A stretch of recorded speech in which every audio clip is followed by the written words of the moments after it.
Olá, começa mais um Conversa Criminal, o seu podcast sobre as ciências criminais. Sou Augusto Rodrigues, advogado criminalista. Eu sou Caio Domingues, advogado criminalista e professor do SEI Acadêmico. Olá, sou João Rafael de Oliveira, advogado criminalista e professor de Direito Processual Penal do Centro Universitário Unibrasil e coordenador da pós-graduação em Direito Penal e Processual Penal da ABD Const.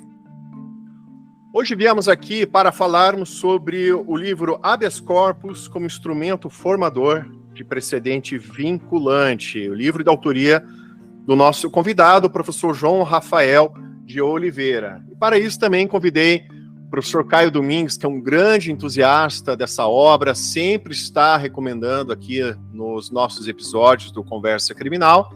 Então viemos aqui nos reunir para ter esse bate-papo super agradável sobre essa relevantíssima obra para a advocacia criminal.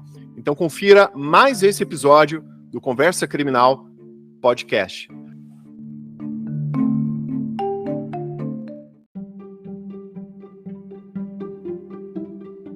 Professor João, a respeito da sua obra do HC como um formador de precedentes vinculantes, como surgiu a ideia, como se deu esse processo de desenvolvimento desse seu livro?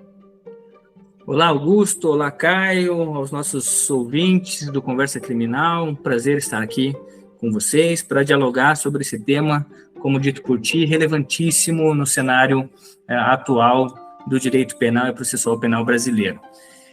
Augusto, a pesquisa acadêmica, seja no mestrado, quer seja no doutorado, ela nem sempre inicia e conclui, ou inicia e termina de modo linear. Quando eu ingressei no doutorado, lá no IDP, o meu objetivo era pesquisar, confesso a vocês, um tema que não era propriamente esse. O tema que eu inicialmente me propunha a pesquisar, lá em 2019, era o da retroatividade da jurisprudência penal. E os limites da retroatividade, justamente porque, não raramente, a gente se depara, no dia a dia da advocacia criminal com a aplicação de jurisprudência mais gravosa em detrimento do teu constituinte. E aí você fica sempre numa situação muito delicada para com o teu próprio cliente. Quando ele comparece na reunião, lá nos primeiros momentos de citação ou da persecução penal, lá na fase de inquérito, você estabelece um planejamento, comenta com o seu cliente que, no máximo, a situação dele vai resultar em X ou Y, e no meio do caminho as coisas mudam, porque muda-se de entendimento dos tribunais superiores. E a minha grande angústia era justamente essa, pesquisar esse tema da retroatividade ou irretroatividade da jurisprudência penal para fins de preservar a segurança jurídica. Ocorre que, ao longo do doutorado, eu percebi nas pesquisas que esse tema da jurisprudência penal ou da irretroatividade da jurisprudência penal, embora ainda não tenha ganhado voz nos tribunais superiores, ou seja, o STJ continua a dizer que só incide os mandamentos da legalidade penal para a lei formal e não para a jurisprudência. Em termos acadêmicos, esse tema já foi muito explorado. Então, tem um trabalho lá de 2005, 2006, da professora Maria Ângela Gomes, que é professora da USP, que tratava dessa matéria. E uma pesquisa assim, rápida, quando fui realizar, desenvolver a tese, eu encontrei diversos outros trabalhos acadêmicos, dissertações de mestrado, teses de doutorado, e me deparei com um problema acadêmico do doutorado que diz respeito ao tema ser inédito para fins de trabalho de conclusão de curso de um doutorado. Então, o tema tem que ser inédito do ponto de vista acadêmico-teórico. Então, eu gostava muito daquele tema, era um tema que era e ainda é um tema que não encontra espaço na jurisprudência, mas que, para fins teóricos, ele está muito batido. uma pesquisa rápida em artigos científicos ou em bibliotecas das universidades, na USP, Universidade Federal do Paraná, Universidade Federal da Bahia, você encontra diversas dissertações e teses. Então, eu não tinha o ineditismo próprio do doutorado. E aí, como o meu orientador era o Vinícius Gomes Vasconcelos, um entusiasta do tema do habeas corpus como um instrumento formador de precedente vinculante, ele falou: João, talvez você consiga tomar a essa tua instigação de segurança jurídica, tratamento isonômico para os jurisdicionados da persecução penal, trabalhando com o tema do habeas corpus. E aí eu falei, perfeito, professor, eu vou começar a fazer uma pesquisa e desenvolver, ver se eu consigo desenvolver essa tese. E aí me apaixonei pelo tema. O habeas corpus é um tema que, para quem trabalha na linha de frente da advocacia criminal, é um tema central, diria eu. E então eu consegui conciliar, digamos, aquele propósito inicial de buscar um tratamento isonômico para todos os jurisdicionados, junto à segurança jurídica, com a análise do habeas corpus e essa perspectiva do fenômeno da abstrativização dessa ação constitucional, que a princípio tem efeitos entre particulares, ou melhor dizendo, efeitos particulares, efeitos subjetivos. Então, foi daí a linha histórica para começar a pesquisa sobre essa tese que virou no livro. Até como o professor citou, para nós da advocacia, nós que militamos na advocacia criminal, é muito importante esse mínimo, de segurança jurídica. Se já na advocacia civil é importantíssimo, que ela está relacionada ao patrimônio, para o nosso cliente que está ali com a sua liberdade em jogo, ainda mais. Até porque o cliente é muito comum, durante ali os atendimentos, as consultas, ele perguntar, olha, doutor, e o que pode acontecer comigo, se eu for condenado? Enfim, a gente normalmente, com base na jurisprudência, nos entendimentos, a gente já mais ou menos ele faz em caso de uma possível condenação, já mais ou menos faz uma dosimetria, uma tipificação, enfim, já sustenta ali uma possível tese de desclassificação ali de uma tipificação, Mas como o professor citou, com o trâmite do processo, não é difícil, que leve da denúncia, ou do inquérito até ali um trânsito julgado, se decorram anos para isso, até chegar a um tribunal superior, e com isso, com mudança de composição, mudança de entendimento, tem ali uma situação que você passou ali um prognóstico, vamos chamar assim, para o seu cliente, mas com essa mudança na jurisprudência, na composição ali das cortes, acabe tendo ali um resultado muito diferente do que foi previsto. É claro, não estamos falando de prometer resultado para o cliente, não é isso, mas é comum no atendimento com o cliente, ele pelo menos tem ali, ele te procura já, como um profissional, um especialista da área, para querer saber, pelo menos um prognóstico do que pode vir a acontecer com ele, Isso, sem dúvida, Augusto, sem dúvida.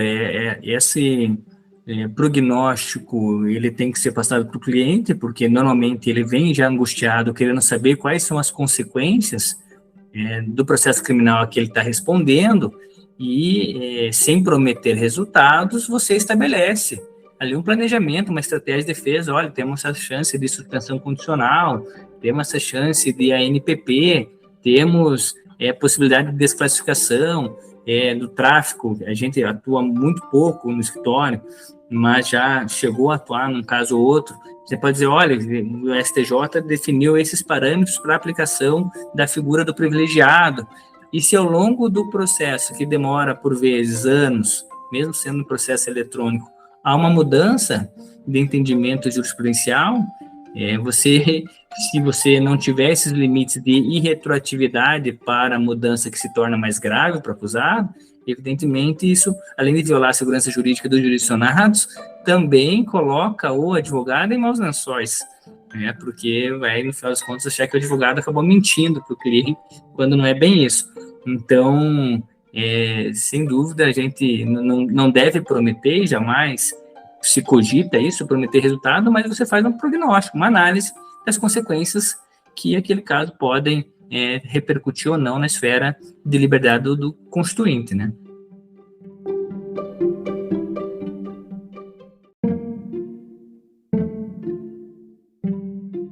Pegando gancho nesse tema, uma coisa que infelizmente ainda acontece hoje na prática, né, a gente vê isso, nós que estamos atuando na advocacia criminal, é que algumas vezes o processo penal pode ser uma loteria, né? Inclusive, por exemplo, no próprio STJ ou no próprio STF, né? Eu tenho casos, por exemplo, em que tráfico interestadual de 40 quilos de droga foi aplicado na sexta turma e na quinta turma não foi. Então, ainda que o cerne da nossa discussão hoje vá ser primeiro e segundo grau, respeitando entendimentos do STJ e do STF, a crítica que eu estendo ao próprio STJ, que muitas vezes não respeita o próprio entendimento, e ao STF também. É muito complicado a gente conseguir explicar para um cliente que é ótimo um caso dele cair numa sexta turma e não numa quinta, ou numa segunda turma do Supremo, ao invés de uma primeira turma do Supremo. Então, o nosso sistema de justiça criminal está tão ruim, eu não consigo nem dizer outra palavra, mas tão ruim, que até isso a gente tem que tentar passar para o cliente. Agora, como é que se explica isso? Como é que a gente consegue contar para eles que, olha, dependendo de onde cair, a chance aumenta. Se a nossa cabeça não faz sentido, imagina na deles.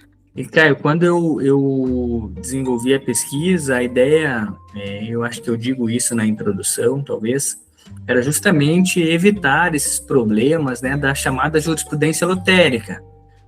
Se você tem uma definição da incidência da norma penal processual penal por um órgão qualificado do STJ, e aí eu estou dizendo terceira sessão, ou pelo pleno do STF, a rigor é difícil você ter uma divergência jurisprudencial após essa definição. Então, no mínimo, uma eficácia horizontal do precedente, ou seja, aquela que se aplica para os órgãos do próprio tribunal, a gente passa a ter, ou deveria passar a ter. Eu confesso a você que eu não fiz uma pesquisa empírica sobre decisão da terceira sessão e cumprimento dessa decisão pelas turmas que a compõem. Mas eu diria para ti que eu acho bem difícil eles não obedecerem após uma definição da terceira sessão. No mínimo, o advogado de defesa tem força argumentativa muito grande para combater uma decisão, né, do órgão fracionário que divirja da terceira sessão ou do órgão fracionário que divirja do pleno. Você, pelo menos, tem isso. O problema é que a gente não tem um procedimento para afetar esses temas, e aí as duas turmas ficam decidindo de modo divergente uma da outra, e às vezes leva um tempão para chegar até a afetação. Muitas vezes não vai em HC, e vai em embargos de divergência entre as turmas, após julgamento de especial, etc., e a gente fica, né, à mercê dessa jurisprudência, entre aspas, lotérica. Então, acho que uma das preocupações era justamente essa. Essa é uma das críticas que você faz no livro. O fato dos ministros não precisarem justificar quando levam um caso para a terceira sessão do Superior Tribunal de Justiça ou para o plenário do Supremo Tribunal Federal, né? Eles simplesmente decidem e pronto, o caso foi levado, né? Afetam e às vezes não justificam, às vezes não, quase sempre não justificam. Na minha pesquisa eu consegui constatar que a justificativa vem depois da deliberação. Então, afeta o tema para a deliberação do colegiado maior, né, terceira sessão ao pleno, e depois, no voto do relator, vem a justificativa: afetei esse tema porque entendi relevante, esse é um tema que chegou pela primeira vez no STJ, ou não, porque o ministro X trouxe uma divergência que vem da outra turma e, portanto, entendo importante. Mas, assim, justificativas também que vêm no voto, em 2, 3 parágrafos, e não aprofundam. Esse talvez também seja um ponto em que, do ponto de vista da eficácia ou do funcionamento do sistema, seria um tanto melhor, porque perceba, se o ministro tem que justificar, ele já sabe as razões pelas quais ele está afetando esse tema para a terceira sessão, e isso vai ser divulgado, né, para todos. Então, eles internamente vão saber, bom, em relação a esse tema aqui, vamos pensar lá da marco interruptivo da prescrição da pretensão executória, aquela discussão lá do trânsito em julgado só para acusação ou para ambas as partes. Se eles têm esse dever de justificar a remessa, eles começam a prestar atenção no que o tribunal está decidindo a respeito daquela matéria, não só a turma dele, não só a turma que ele está inserido, né, e faz com que, pelo menos é uma tentativa, não é uma panaceia para os nossos problemas criminais, mas é uma perspectiva de atenuação, né, de problemas, atenuação de danos dentro do que a gente vislumbra como adequado no funcionamento do sistema de justiça criminal brasileiro. Até que os convidados aqui citaram, né, a respeito dessa jurisprudência lotérica, eu sempre gosto de reforçar o teor do artigo 926 do CPC, que, assim, temos que também lembrar que ele não é só aplicável na matéria dos tribunais superiores, mas também é aplicável subsidiariamente ao nosso processo penal. Até no outro episódio com o Caio eu acabei citando, né, o teor desse artigo, né, que falamos sobre os tribunais superiores, e o qual ele dispõe, né, que os tribunais devem uniformizar sua jurisprudência e mantê-la estável, íntegra e coerente. Então vejo que o legislador já deixou de forma expressa no CPC de 2015 que os tribunais devem uniformizar e manter estável essa jurisprudência a fim de ter ali uma segurança jurídica para o jurisdicionado. Mas nós vemos, né, que infelizmente no dia a dia não é isso que acaba ocorrendo. Situações que já citei em outra ocasião, eu que fui também servidor no tribunal aqui do Paraná, situações que dentro da própria Câmara haviam votos completamente divergentes e a Câmara não caminhava assim por sentido de uniformização. O próprio tema bastante atual, que é a retroatividade do NPP, no Supremo Tribunal Federal está acontecendo isso, né? Salvo o melhor juízo, para a primeira turma é até o recebimento da denúncia e para a segunda turma até o trânsito em julgado. Esse caso, inclusive, está afetado em um habeas corpus de relatoria do Gilmar Mendes, mas por enquanto está assim. Se cair na segunda turma é até o trânsito em julgado, se cair na primeira turma é até o recebimento da denúncia. É isso mesmo, Caio, isso mesmo. Eu inclusive, fiz um agravo regimental num extraordinário que caiu para a relatoria do ministro Alexandre de Moraes da primeira turma, e ele denegou monocraticamente, levantando, além de 1 ou 2 óbices para a admissibilidade extraordinária, no mérito, o entendimento da primeira turma, de que não seria cabível o NPP, porque, no caso concreto, quando da vigência do pacote anticrime, da 13964, de 2019, que tornou-se vigente em janeiro de 2021, a denúncia já tinha sido recebida. E aí ele coloca essa limitação temporal. E denegou monocraticamente, eu agravei regimental para ir para a turma vai denegar, e eu vou ter que ir em embargos de divergência para afetar o tempo para plenária. E assim, e nesse mesmo caso, que é nesse caso em específico que eu estou mencionando para vocês lá do escritório, é de disparo de arma de fogo. E até chegar o meu caso, esse caso específico, na segunda Câmara Criminal do TJ Paraná, havia entendimento de que era aplicável o NPP independentemente do momento de receber a denúncia. Quando chega o meu caso, eles passam a aplicar o entendimento do STJ, de que o recebimento de denúncia era um marco definidor para a aplicação ou não do NPP, sob a justificativa de que o NPP era um instrumento próprio da fase pré-processual. Então, você veja, acusados do mesmo tipo penal, na mesma circunstância fática, que tiveram resultados jurídicos distintos pela mesma Câmara Criminal, em virtude de lapso temporal. Ou seja, a segurança jurídica, a igualdade, né, o princípio da igualdade que se espera ser aplicável para todos os jurisdicionados que se encontrem em mesma situação fático-jurídica, foi solenemente ignorado, e estamos, né, lá no STF discutindo esse tema. Então é complicado.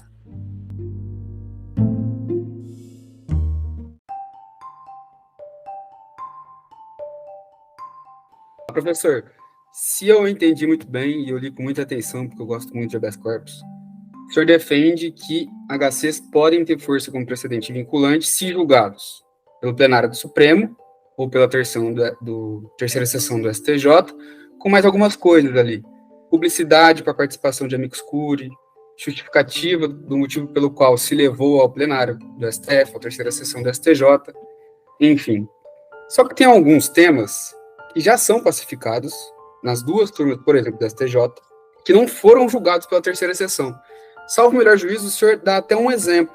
Eu não me recordo agora se é o tema invasão em domicílio sobre o consentimento, aquele HC importante do Rogério Schietti, que determina a gravação, registro, escrito, enfim, ou se é o de reconhecimento de pessoas, do 226 do Código de Processo Penal. Vejam, esses temas, esses dois, busca domiciliar e consentimento, e a obrigatoriedade do 226, além do busca pessoal também, que hoje também é tranquilo no STJ. Nenhum desses três temas, eles foram julgados pela terceira sessão do Superior Tribunal de Justiça, mas eles são consolidados. Qual seria uma saída jurídica para o senhor? Assim, eu entendo a teoria da tese do livro, que precisa criar algum rigor para que julgamentos em HC tenham a força de precedente vinculante. Agora, e nesses casos em que não foram, infelizmente, julgados pela terceira sessão, mas deveriam, inclusive, o senhor dá o exemplo aqui no livro, qual que seria a saída? Então, Caio, assim, quando do desenvolvimento da tese, do estudo sobre a matéria, eu me deparei com o risco de a gente dizer que toda e qualquer definição de tema por órgão fracionário surtiria a precedentalização obrigatória ou precedente qualificado, pelo seguinte, pelo fato de que nem sempre a definição do HC, ou a definição da norma pelo HC, ela resulta favorável ao jurisdicionado. O exemplo maior disso foi o HC 126.292, que é o HC da execução provisória da pena lá do Supremo Tribunal Federal. Então, habeas corpus, numa demanda em tese simplória de um crime de furto que o ministro teoria acabou afetando e fez uma inversão paradigmática de entendimento contrário ao jurisdicionado, no meu ponto de vista, tá? E ofensivo à presunção de inocência. E aí passou a ter eficácia para todo mundo. Então, quando a gente pensa nisso, também tem que tomar o cuidado em não estabelecendo limites, esses temas que, no final das contas, acabam sendo contrários aos acusados, ou ao contrário ao réu, passem a reverberar sem qualquer controle para todos os órgãos judiciais. Então, esse foi o cuidado e por isso que, ao lado de tudo aquilo que a professora Dani Galvão já tinha escrito sobre a matéria e também acompanhado de alguns processualistas civis, dentre eles o Alexandre Câmara Freitas, eu entendi por bem que, nos meus estudos, que é melhor estabelecer esses critérios, para fins de ter essa eficácia obrigatória, tem que sim o tema ser afetado para o órgão de maior qualificação, porque daí quem vai dizer é o tribunal, é o órgão. Quando você fala que o tribunal está entendendo de uma determinada matéria, é porque aquele tema foi levado ao escrutínio de todos aqueles ministros que ocupam as turmas criminais, para ficar no tema de nosso interesse. Ou no pleno do STF, que é a corte como um todo, e não só de 5 ministros ou 6, enfim. Então, você tem o entendimento do próprio tribunal. Então, a afetação da matéria, a possibilidade efetiva de participação de terceiros, os italianos vão chamar lá de contraditório ampliado ou com participação, contraditório com participativo. Por que isso? Porque vamos pegar o mesmo exemplo do HC 126.292. Se você não tem força argumentativa das partes, você tem lá, de repente, um HC que trabalhou muito superficialmente a respeito da matéria e você não trouxe argumentos ampliados para verificar as consequências ou não da definição daquela norma. Você tem um resultado capenga. Então, por isso, essa no mínimo, possibilidade de participação de amicus curiae, para que as instituições civis, e aí a gente tem hoje ANACRIM, IBCCRIM, IDDD, e dentre tantas outras instituições civis, as defensorias públicas dos estados, a Associação das Defensorias Públicas do Estado e do Distrito Federal, a ANADEP, enfim, você tem tantas instituições organizadas que estão atentas às modificações do sistema de justiça criminal, que podem participar e trazer a argumentação qualificada para que o tribunal tome a decisão da melhor maneira possível. Então, eu entendi por essa exigência em razão disso. Por outro lado, Caio, quando se tem um tema como esse, do respeito ao 226, que agora o STF, a primeira turma do STF, acabou dando uma decisão recente, dizendo que é mera orientação, algo que não ficou ainda muito bem sedimentado, mas que é um absurdo. Outro tema do ingresso em domicílio, que foi fixado no habeas corpus, também paradigmático, do ministro Schietti. Quando você tem esse entendimento das duas turmas, embora ele não tenha, à luz do que dispõe o próprio CPC, lá no 927, uma eficácia obrigatória, sem dúvida tem uma eficácia persuasiva de muito peso perante os tribunais, e que, se não for seguido pelos tribunais estaduais ou do Distrito Federal, a parte terá grandes chances de reverter no STJ. Então, assim, a diferença é essa, né? Que, em vez de você ter um precedente obrigatório, que você possa, à luz do 927, pedir para ser aplicado desde logo, você vai trabalhar com um argumento persuasivo. Dizer, olha, né? E tem um ponto importante, Caio, que a gente tem que começar a levar em consideração, que é o seguinte: quando a norma é definida por meio do especial ou do extraordinário, ainda que seja só da turma, talvez já possa ser levantado como um precedente obrigatório. Por quê?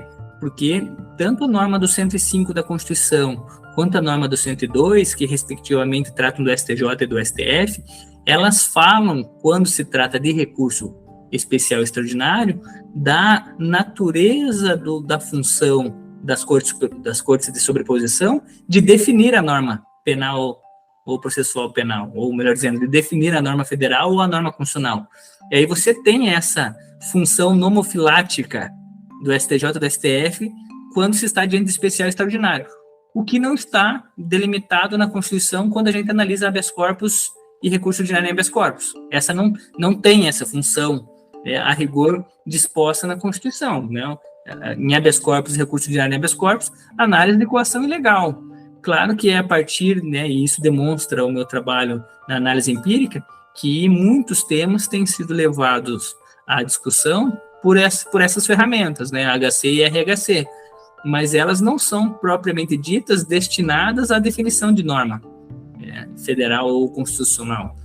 Então, às vezes, ela está para discutir uma coação ilegal referente a uma prisão decretada carente de fundamentação idônea.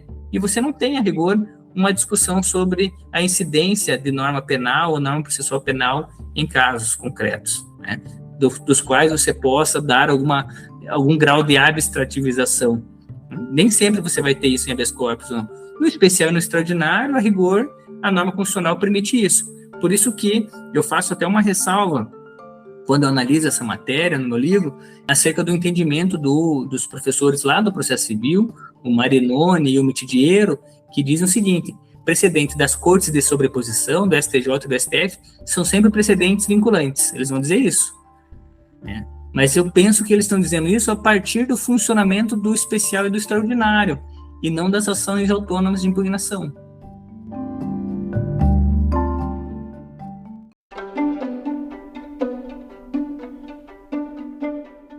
Eu tenho o mesmo entendimento que o professor, embora isso ainda tire um pouco meu sono ainda, reflita muito sobre esses três casos que eu comentei, que acontecem muito na prática: busca pessoal por conta de denúncia anônima, aqui vem o RHC 158.580, invasão em domicílio e o 226.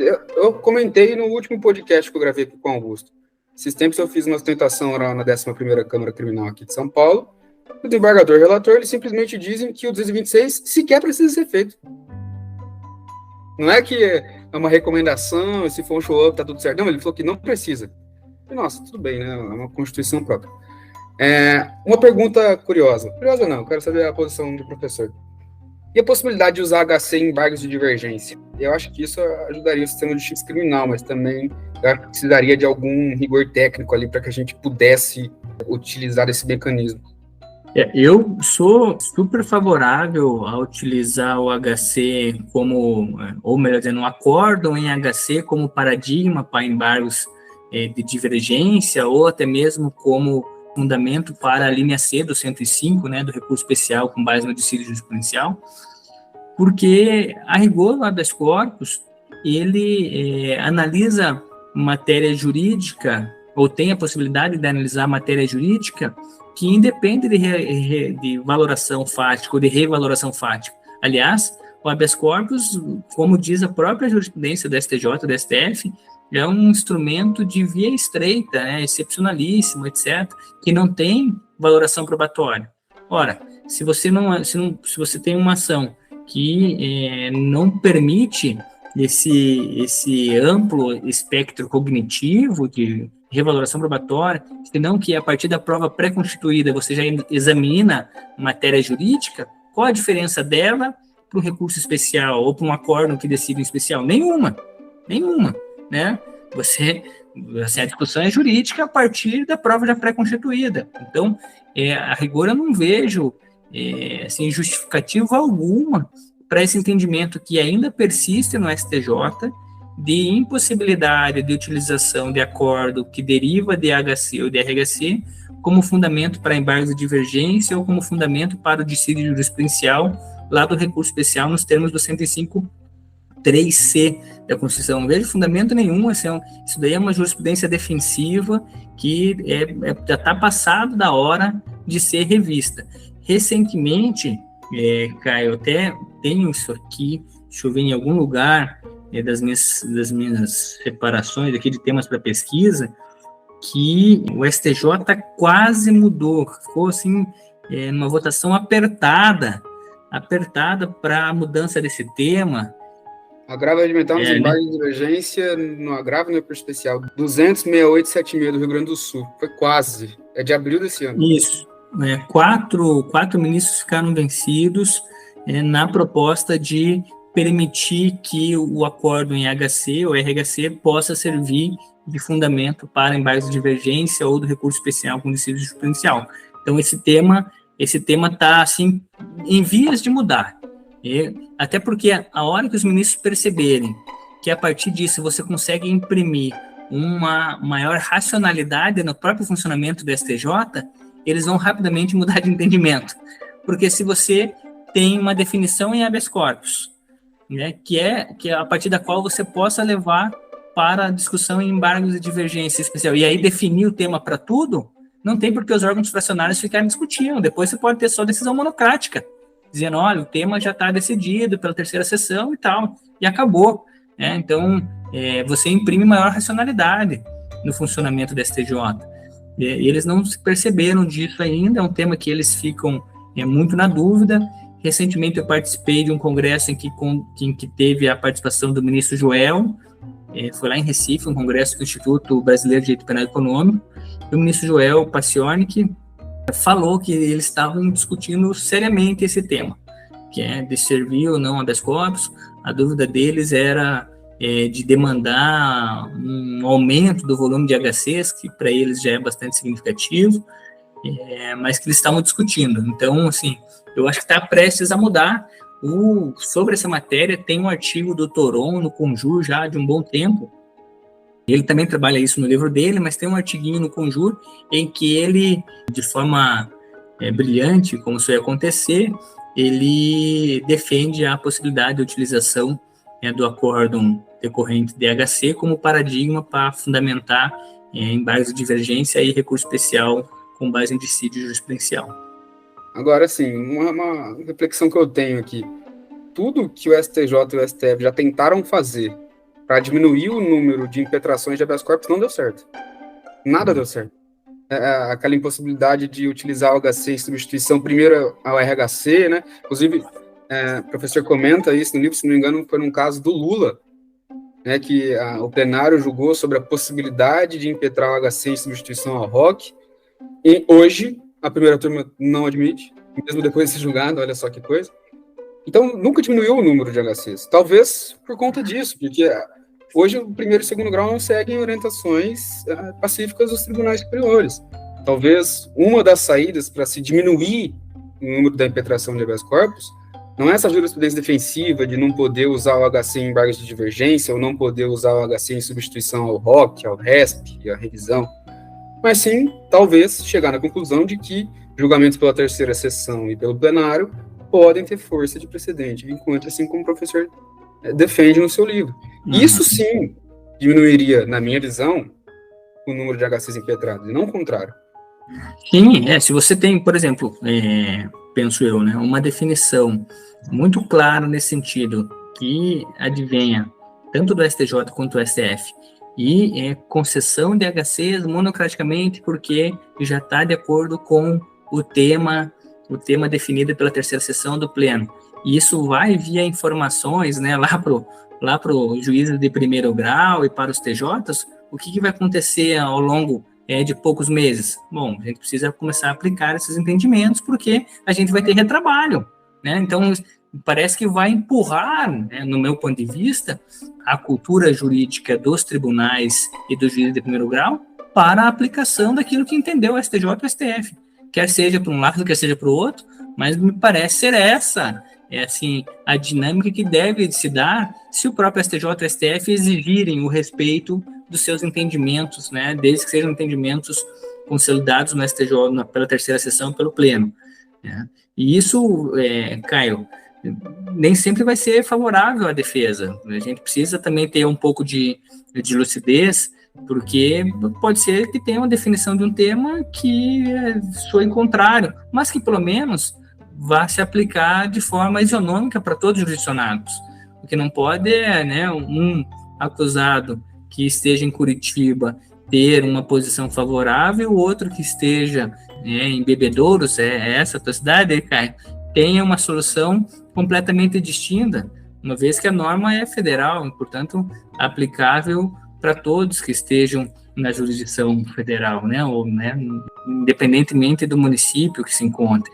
Então, é isso que a gente precisa evitar, né? O tribunal não pode decidir, o Tribunal do Paraná de uma forma, o Tribunal de São Paulo de outra, ou, pior ainda, uma Câmara do Tribunal de uma forma e a outra Câmara do mesmo Tribunal de outra.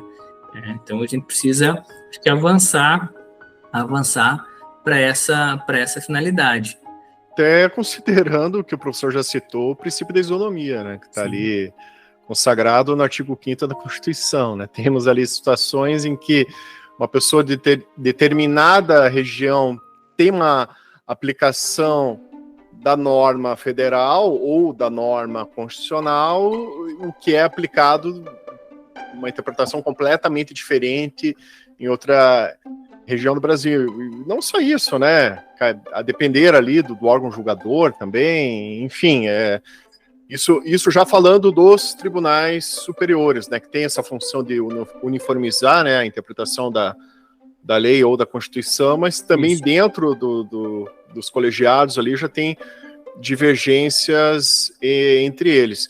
Outro ponto também que eu gostaria de destacar, até que o professor Auri falou a respeito dessa questão do HC substitutivo, é que acaba até sendo contraintuitivo, né? Porque daí os tribunais acabam não conhecendo do habeas corpus, mas daí concedem a ordem de ofício, né? Então é até meio contraintuitivo isso, né?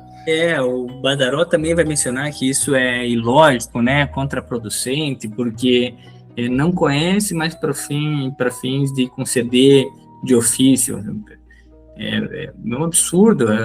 Nessa discussão aí, do que eu não me lembro o número, Caio, mas nessa discussão que teve no caso do Lula, que foi no RHC ou no HC, não me recordo bem agora, mas o plenário do STF discutiu isso numa questão de ordem, sobre o conhecimento ou não, e definiu isso a rigor, dizendo que não caberia mais aquela jurisprudência defensiva de não cabimento do HC quando for cabível outro recurso, justamente porque o HC, como um instrumento de proteção da liberdade de locomoção ameaçada de restrição ou já restringida indevidamente, deve ser cabível em qualquer momento, em qualquer grau de jurisdição, nos termos do HC 152.752, que o Caio acabou aí de mencionar.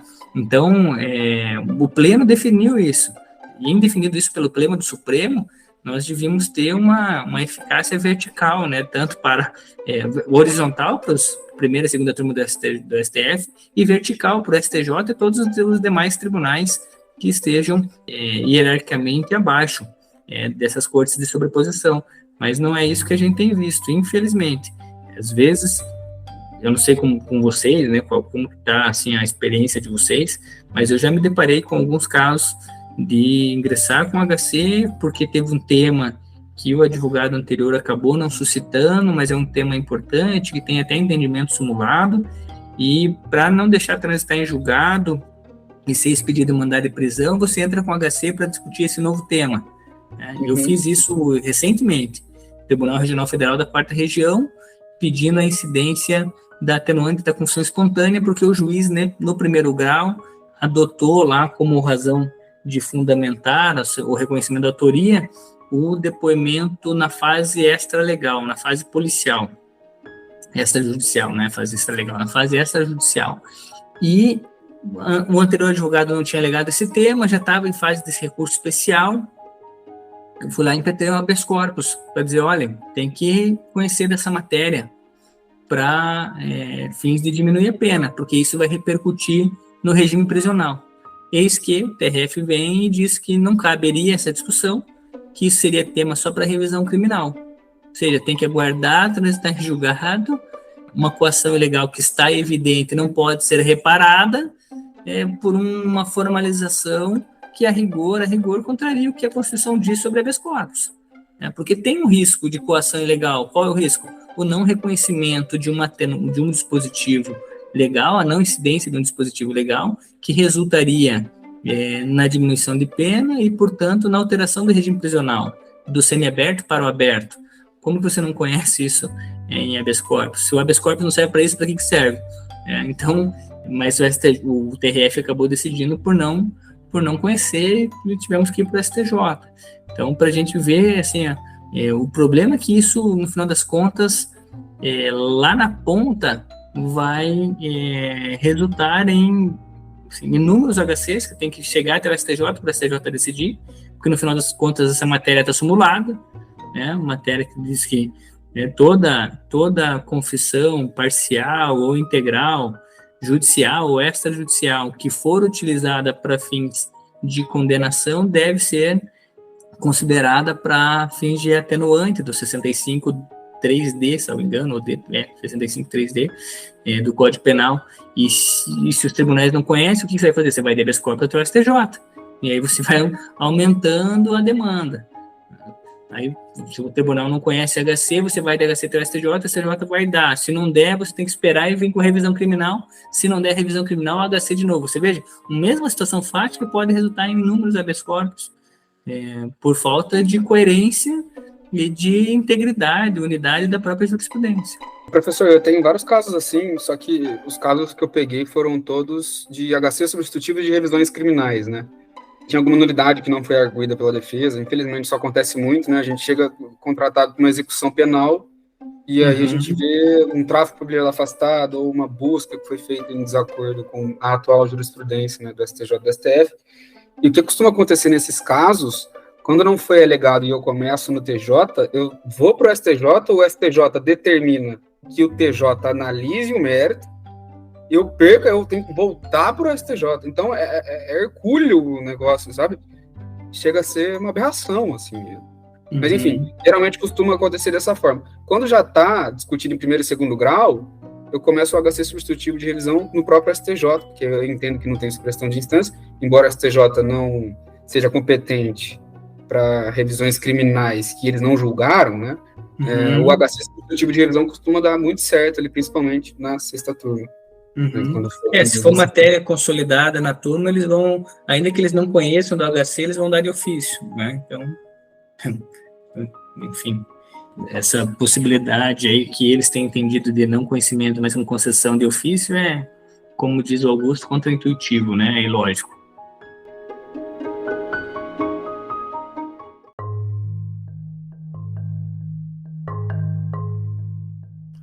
Uma ressalva que a gente precisa fazer, bem importante, Augusto, diz respeito ao não endeusamento, muito pelo contrário, daquilo que decidem e definem os tribunais superiores sobre matéria penal e processual penal. Então, quando a gente trabalha com o tema de respeito aos precedentes para fins de concretização da segurança jurídica, isonomia e, portanto, tratamento igualitário de todos os judicionados que estejam alvos da persecução penal, a gente não está, nem de longe, dando uma carta aberta para que os tribunais exerçam função legislativa. Então, essa é uma ressalva que a gente tem que deixar claro. A gente está falando de precedentes e de força vinculante de precedentes naquelas normas em que há espaço de interpretação e há combate, digamos assim, entre duas linhas ou mais interpretativas de uma norma que está aberta a esse tipo de hermenêutica judicial. E nem todas as normas estão abertas a esse tipo de interpretação judicial. Então, a gente tem a discussão sobre, por exemplo, a possibilidade de aplicação da insignificância nos crimes tributários estaduais, mas a gente não tem o quantum delimitado sobre o tributo estadual, porque na alçada federal você tem uma norma federal que estabelece o quanto é ou não passível de execução fiscal. Em alguns estados você pode não ter essa norma e aí você tem uma discussão da aplicação por analogia ou de uma necessidade de definição de quanto, e aí você tem espaço para isso. Mas, por outro lado, você não tem, por exemplo, espaço, a meu ver, para dizer que o 226 é uma mera orientação. Né? Isso não cabe ao tribunal, porque ele está legislando, ele está legislando dizendo, o 226 para mim não existe. Ele está legislando, ele está revogando o 226 sem fazer qualquer controle de constitucionalidade. Então, na perspectiva judicial, você tem normas, penso eu, que cabem uma discussão interpretativa. Agora, nem sempre. E aí a gente tem que tomar um cuidado para não endeusar e não estimular o ativismo judicial, por meio do qual o intérprete passe a estabelecer diretrizes normativas que não se encontram no texto legal. Então, assim, a ressalva que eu trago no livro, que é a partir do professor Jacinto Coutinho, de que é preciso respeitar os limites semânticos da norma, você não pode dizer aquilo que a norma não diz, isso tem que ser respeitado, ainda que seja nessa perspectiva dos precedentes. Então, penso eu, você não pode dizer que é permitida a execução provisória da pena quando a regra da presunção de inocência, lá no artigo 5º, inciso 57 da Constituição, e, portanto, adotada pelo nosso Constituinte Ordinário, diz que ninguém pode ser preso senão após o trânsito em julgado da sentença condenatória. É uma regra, né? É uma regra, não é nem princípio, é uma regra. Aplica-se na perspectiva do tudo ou nada. Ou tem trânsito em julgado e pode executar, ou não tem trânsito em julgado e não pode executar, ressalvadas as hipóteses de prisão preventiva que vão ser estabelecidas em outros institutos lá da própria Constituição. Mas não é uma carta em branco para que os julgadores compreendidos como iluministas e que podem ditar os melhores rumos da nação passem a legislar. Não é disso que se trata. É dizer que naqueles temas em que tem discussão jurisprudencial, tem uma discussão interpretativa cabível, muitas vezes do ponto de vista até da dogmática penal, que não está na legislação, mas vem de fruto de compreensão doutrinária dogmática, como fragmentariedade, insignificância, etc., tenha cabimento. Fora disso, não dá, especialmente quando a gente está falando de ampliação do poder punitivo. Aí o controle tem que ser maior ainda. Inclusive, pegando esse tema, eu acho que uma das discussões que vai começar a ocorrer agora, caso prevaleça o entendimento, né, parece que vai ser... O Gilmar Mendes, ele afetou para o plenário, né? Ele estava no julgamento virtual, mas enfim.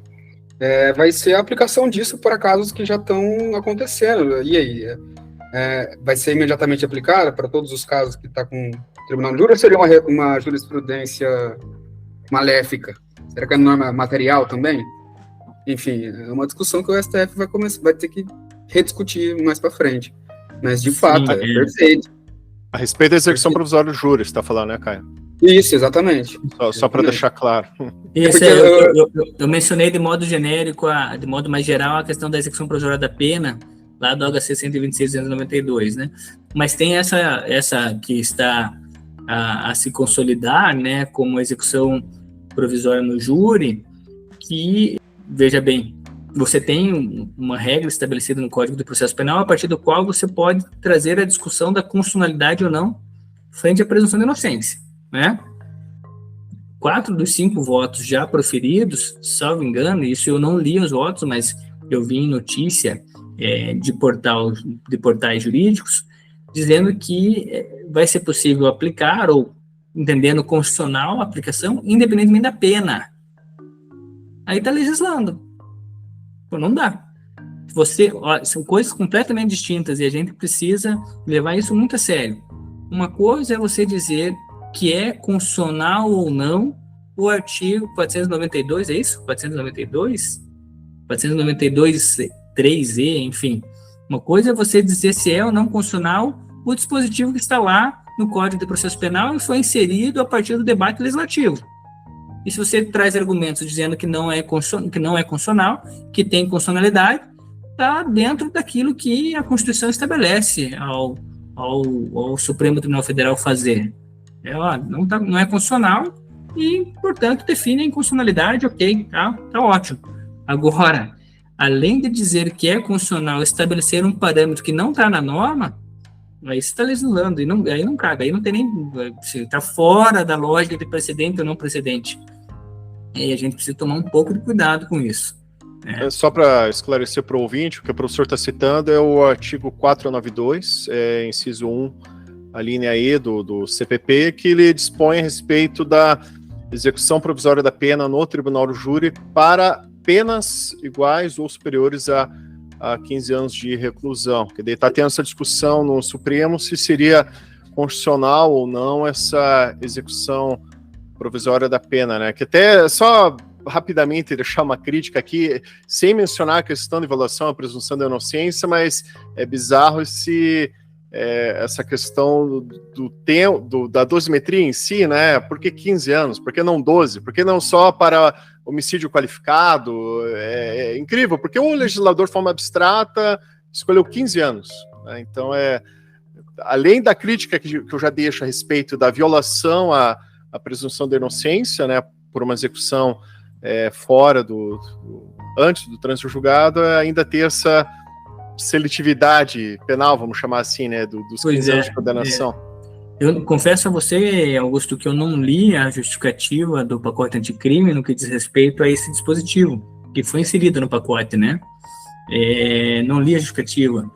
Não sei se tem algum grau de racionalidade nisso, mas, além, claro, do problema da presunção de inocência, o problema, para a gente ficar na nossa matéria aqui de discussão, é que o STF está dizendo que independentemente da pena, então está indo para além do que o legislador delimitou. Exatamente. Eu tive um caso recente do Tribunal de Justiça de Santa Catarina, em que o cliente foi condenado no júri, era um duplo homicídio causado por acidente de trânsito, foi levado a júri no dolo eventual e condenado, salvo engano, por 4-3.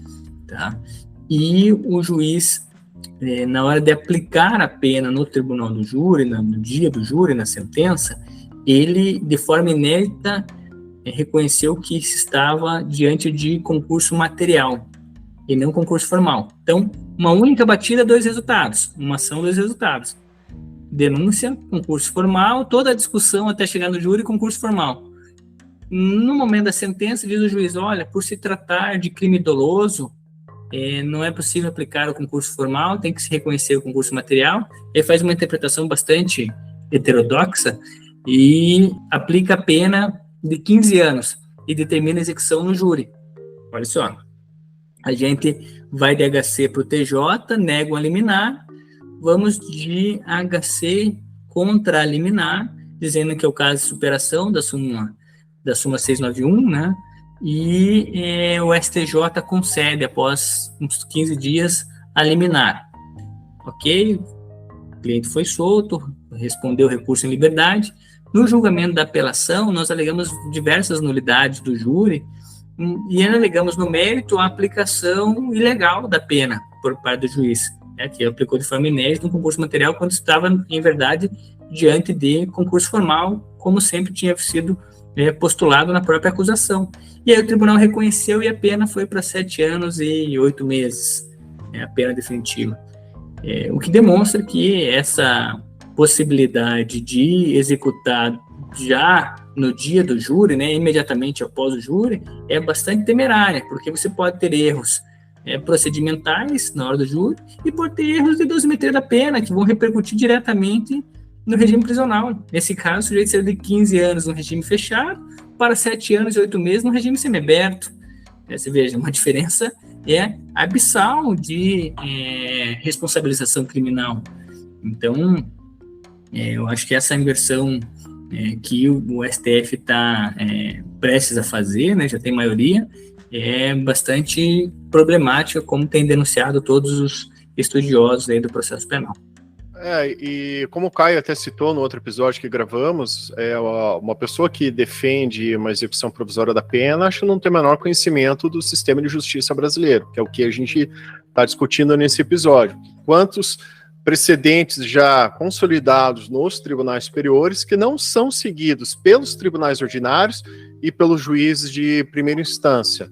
Uma outra questão também, só não quero me estender nesse assunto, mas a respeito da execução provisória no júri, usa esse argumento de soberania dos vereditos. Ok, no mérito até pode-se alegar isso, mas a respeito de questões técnicas ele envolvendo dosimetria, o magistrado ele está suscetível a erros, né, na própria dosimetria, como o professor citou agora. Então tem esse problema técnico, né, de erros, né, que eventualmente o magistrado pode cometer, e a questão de realmente não seguir um entendimento já consolidado num tribunal superior. Então, não há a menor condição de uma execução provisória da pena num sistema tão inseguro juridicamente como é o nosso.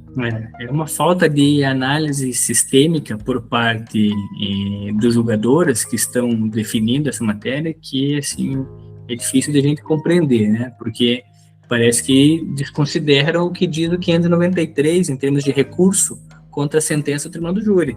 É recurso que possibilita anular ou até mesmo modificar a pena. E para isso não tem que se invocar soberania do veredito. Soberania do veredito diz respeito ao mérito, né, e não sobre nulidades e pena.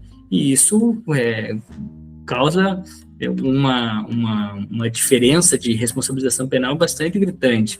Então, enfim, mas eu acho que a gente vai se deparar com isso, está caminhando para isso, e o problema maior, a meu ver, é que sequer vai se respeitar o limite temporal dado pelo legislador. Aí é mais problemático ainda. Então, o sujeito vai ser condenado a uma pena num homicídio simples e já vai executar a pena provisoriamente. Eu tenho certeza que essa vai ser a próxima discussão, quando encerrar esse assunto.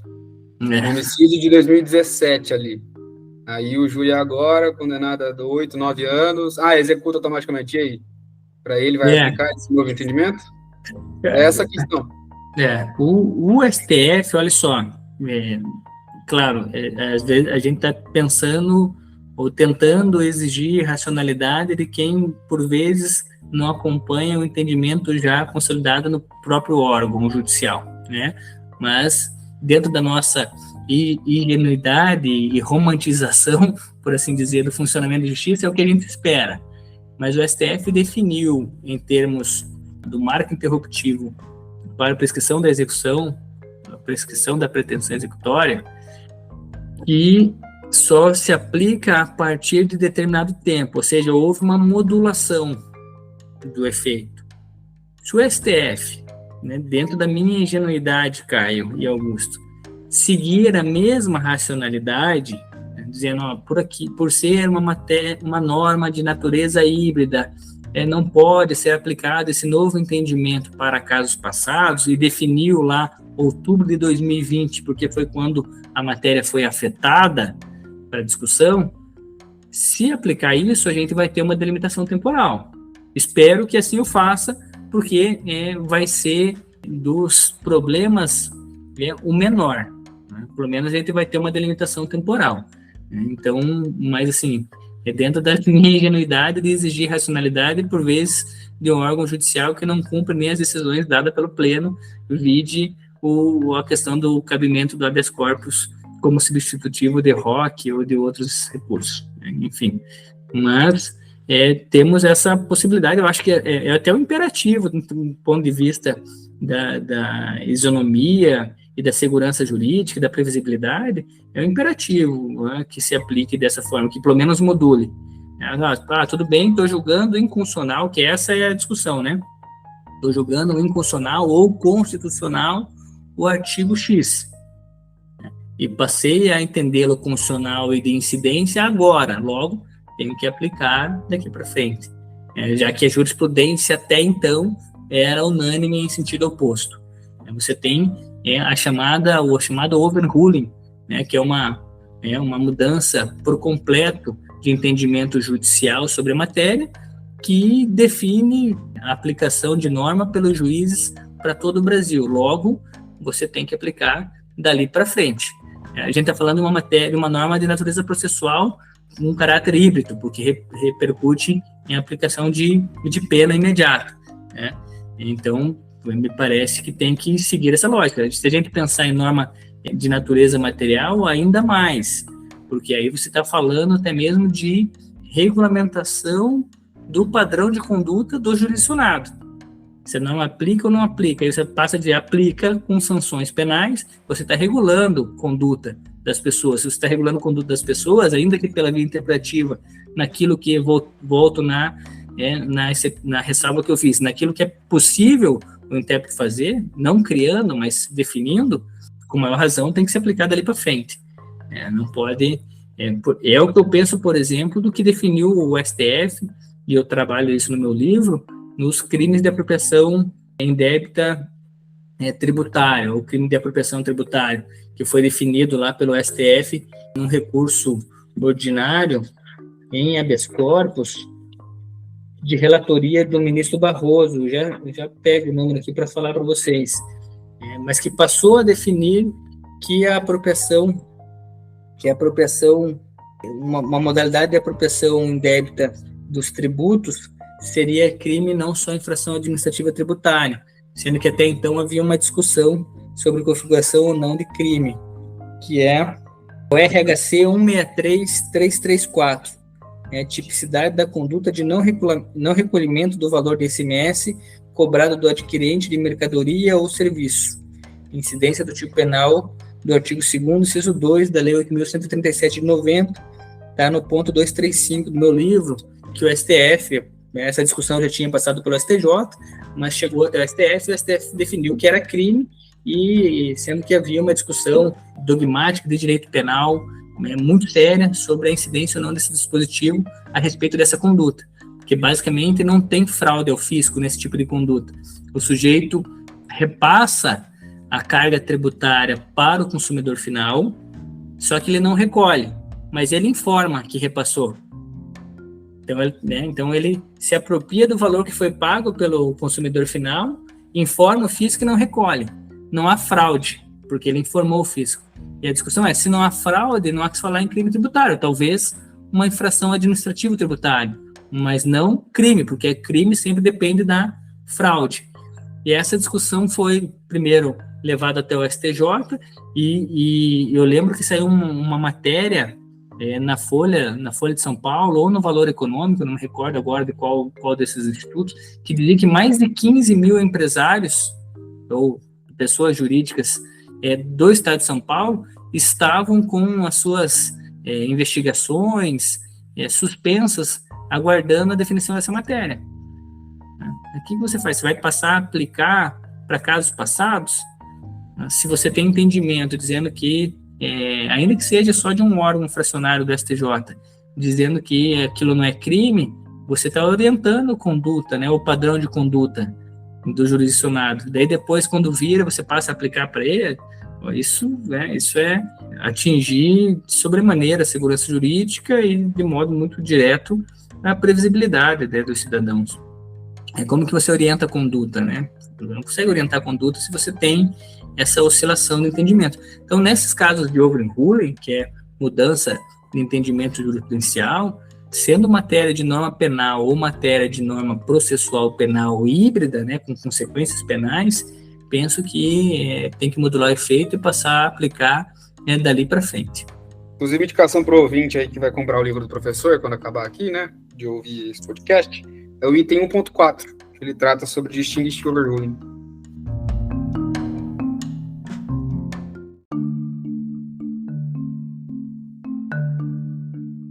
Então, esse foi mais um Conversa Criminal Podcast. Quero aqui mais uma vez agradecer pela presença dos convidados, o professor João Rafael de Oliveira, o professor Caio Domingues aqui pela presença. E se quiserem também passar um recado para os nossos ouvintes, fiquem à vontade. Primeiro eu queria agradecer a oportunidade de estar aqui conversando com vocês, esse tema que eu gosto bastante, principalmente com o nosso convidado aqui, né, o professor João Oliveira, que eu uso o livro dele quase todos os dias no meu escritório, porque além dessa questão mais dogmática, teórica, do HC ser ou não um formador de precedente vinculante, o professor faz uma pesquisa empírica também, né, com julgados da terceira sessão do STJ, são 13 julgados, e 12 julgados do Supremo Tribunal Federal, e aqui com muitos acórdãos que a gente vê no dia a dia do nosso escritório. Afastamento da hediondez, do tráfico privilegiado, a questão da prisão domiciliar e prisão preventiva para gestante. Enfim, são muitos temas que o professor discute aqui, mostra a ratio decidendi desses julgamentos, né? E que são usados diariamente aqui no nosso escritório. Então, eu indico que vocês adquiram um livro, leiam com muita calma, que é um livro para saborear mesmo. Eu li em 2 dias, né? Eu deveria ter demorado mais tempo para ler, mas foi em 2 dias. Então, eu agradeço a oportunidade, gostaria de falar que eu admiro muito o professor, que eu vou publicar o meu livro também de HC, acho que esse ano, e citei bastante o professor João Oliveira. Espero escrever novamente sobre HC, nenhum outro livro, dessa vez uma forma um pouco mais crítica, dogmática, talvez aí defendendo o HC nos embargos de divergência. E quem quiser conteúdos diários sobre habeas corpus, lei de drogas, que são os cursos que eu dou aula lá no CEI Acadêmico, é só me seguir na Descriminalize e no @Caio Domingues. Às vezes demora um pouquinho para responder, mas estou lá sempre disponível para ajudar todo mundo. E, Caio, já deixo aqui registrado, quando você lançar o teu livro sobre habeas corpus, vamos fazer aqui a divulgação no podcast, hein? Já está feito aqui, não um convite, é intimação já para isso. Professor João, muito obrigado mais uma vez pela presença. Professor, gostaria de passar um recado para os nossos ouvintes, alguma recomendação? Muito obrigado, Augusto e Caio, foi um prazer inenarrável dialogar com vocês sobre esse tema interessante, né, que é da minha pesquisa, que desenvolvi perante o meu doutorado lá no IDP. Eu quero fazer um merchan aqui do meu livro, evidentemente, que é o Habeas Corpus como instrumento formador de precedente vinculante, livro fruto das minhas pesquisas no doutorado, tem essa perspectiva, como o Caio adiantou, também prática, é algo que eu me preocupei quando desenvolvi a pesquisa, em não só delimitar as questões teóricas, jus teóricas sobre a temática, mas também de voltar o olhar para aquilo que o STJ e o STF trabalha a respeito da matéria. Indicar ainda sobre o tema o livro da professora Daniele Galvão, é um primeiro importante livro de sistematização, por assim dizer, da teoria dos precedentes no processo penal. Então, um livro importantíssimo da professora Daniele Galvão. A respeito da matéria de habeas corpus, sugiro muito a leitura do livro do professor e advogado criminal, em verdade, talvez o maior de todos que nós temos em atuação na contemporaneidade, que é do professor e advogado Alberto Toron. O livro de habeas corpus dele, para quem labuta na área criminal, sem dúvida, imprescindível. E, recentemente, eu me deparei com um PDF do STJ, um arquivo do Superior Tribunal de Justiça, de indicação de bibliografia, legislação e jurisprudência temática sobre precedentes qualificados. Acho que você encontra isso, talvez, digitando no Google, e lá e nesse material, eles indicam lá diversas bibliografias, eventualmente até disponíveis eletronicamente na biblioteca do STJ, mas o mais interessante é a jurisprudência temática, porque tem vários julgados que às vezes a gente não consegue encontrar naquela pesquisa específica, naquela pesquisa livre lá do STJ, que são julgados paradigmáticos, mas mais antigos, mas que trazem ali temas interessantíssimos e construções dogmáticas relevantes, que às vezes pode servir aí para o dia a dia do advogado criminal. Então fica essa dica. Eu não sei se eu consigo copiar aqui o link de acesso para vocês, mas se eu conseguir eu vou mandar, e aí você menciona no final do podcast, tá bom? É isso, mais uma vez, muito obrigado, Augusto, pelo convite, Caio, pelo diálogo, pelo debate, e desejo a todos os nossos ouvintes uma excelente leitura e excelentes vitórias na advocacia criminal. Mais uma vez, deixo aqui o agradecimento aos nossos convidados. As recomendações vão constar na descrição desse episódio. Também quero deixar aqui o agradecimento especial a você, ouvinte, que nos acompanhou até esse momento, e peço uma gentileza. Se você conhece alguém que possa interessar por esse conteúdo, por favor, compartilhe com seu amigo, parente, e assim vamos propagando o conhecimento. Também peço que me siga nas redes sociais, em especial no Instagram, no perfil @augustorodrigues.criminal. Esse foi mais um Conversa Criminal Podcast. Um grande abraço e até a próxima.